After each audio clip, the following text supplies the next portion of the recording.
How the Grinch Stole Christmas.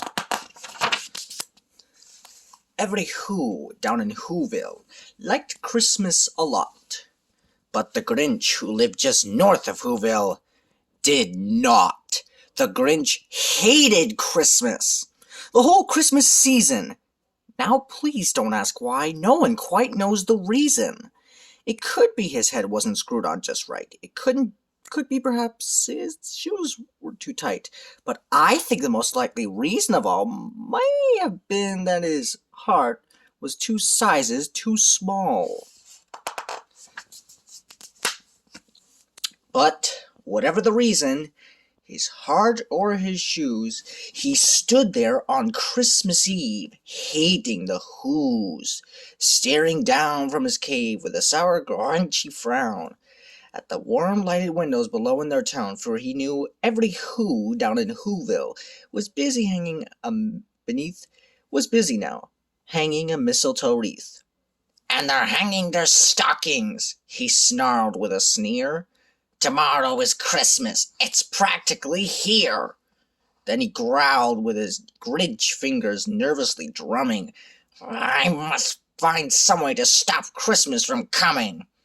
For tomorrow, he knew, all the Who girls and boys would wake bright and early. They would rush for their toys. And then, oh, the noise. That's one thing he hated. The noise.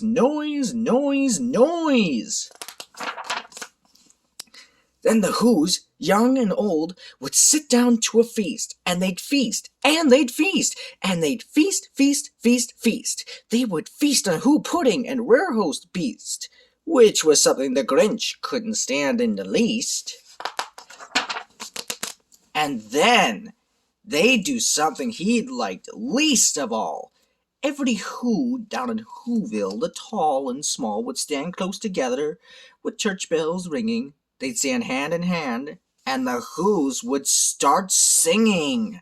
They'd sing, and they'd sing, and they'd sing. And the more the Grinch thought of this Who Christmas sing, the more the Grinch thought, "I must stop this whole thing. Why, for 53 years, I put up with it now. I must stop this Christmas from coming." But how? Then he got an idea. An awful idea. The Grinch got a wonderful, awful idea. "I know just what to do," the Grinch laughed in his throat. And he made a quick Santa Claus hat and a coat, and he chuckled and clucked. "What a great Grinchy trick! With this coat and this hat, I look just like Saint Nick. All I need is a reindeer." The Grinch looked around, but since reindeer are scarce, there was none to be found. Did that stop the old Grinch? No, the Grinch simply said, "If I can't find a reindeer, I'll make one instead." So he called his dog Max. Then he took some red thread and tied a big horn on the top of his head. Then he loaded some bags and some old empty sacks on a ramshackle sleigh, and he hitched up old Max. Then the Grinch said, "Get up!" And the sleigh started down toward the homes where the Who's lay a snooze in their town. All their windows were dark. Quiet snow filled the air. All the Who's were dreaming sweet dreams without care. When he came to the first little house on the square. "This is stop number 1. The old Grinchy Claus hissed, and he climbed to the roof, empty bags in his fist. Then he slid down the chimney, a rather tight pinch. But if Santa could do it, then so could the Grinch. He got stuck only once for a moment or two.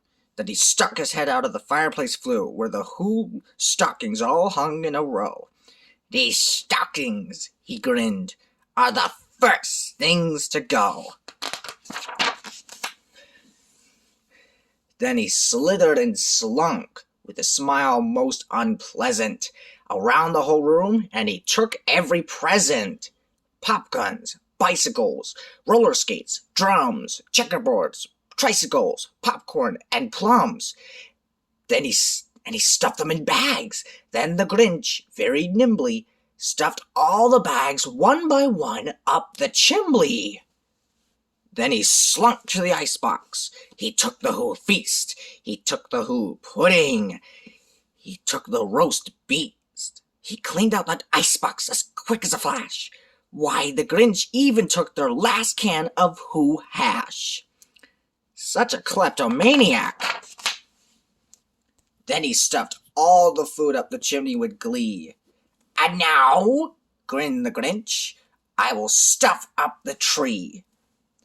And the Grinch grabbed the tree and he started to shove when he heard a small sound like the coo of a dove. He turned around fast and he saw a small Who. Little Cindy Lou Who was not more than 2. The Grinch had been caught by this tiny Who daughter, who got out of bed for a cup of cold water. She stared at the Grinch and said, Santa Claus, why? Why are you taking our Christmas tree? Why? But, you know, that old Grinch was so smart and so slick. He thought up a lie, and he thought it quick. Why, my sweet little tot, the fake Santa Claus lied. There's a light on this tree that won't work on one side.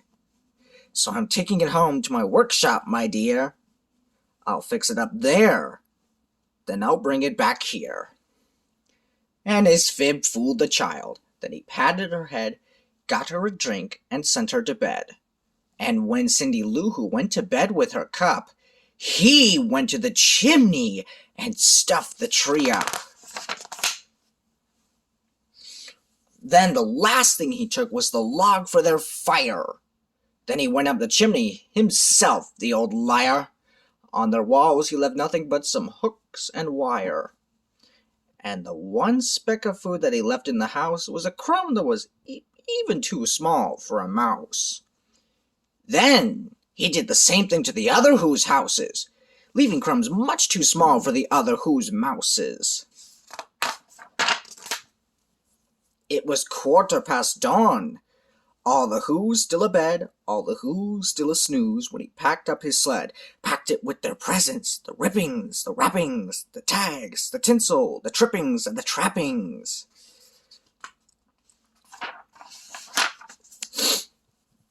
3,000 feet up the side of Mount Crumpet, he rode with his load to the tip-top to dump it. Pooh-pooh to the Who's, he was Grinch-ishly humming. They're finding out that no Christmas is coming. They're just waking up. I know just what they'll do. Their mouths will hang open in a minute or two. Then the Who's down in Whoville will all cry boo-hoo. That's a noise, grinned the Grinch, that I simply must hear. So he paused, and the Grinch put his hand to his ear, and he did hear a sound rising over the snow. It started in low, then it started to grow. But the sound wasn't sad. Why, the sound sounded merry. It couldn't be so, but it was merry, very. He stared down at Whoville. The Grinch popped his eyes. Then he shook. What he saw was a shocking surprise. Every Who down in Whoville, the tall and small, was singing without any presents at all. He hadn't stopped Christmas from coming. It came! Somehow or other, it came just the same.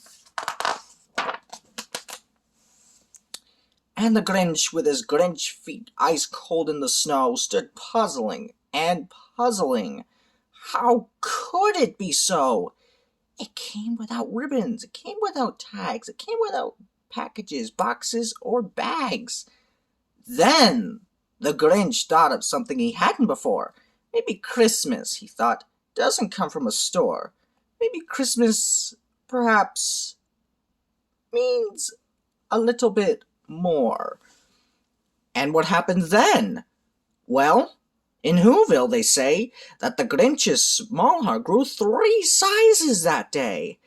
And the minute his heart didn't feel quite so tight, he whizzed with his load through the bright early morning light, and he brought back the toys and the food for the feast. And he himself, the Grinch, carved the roast beast. The end.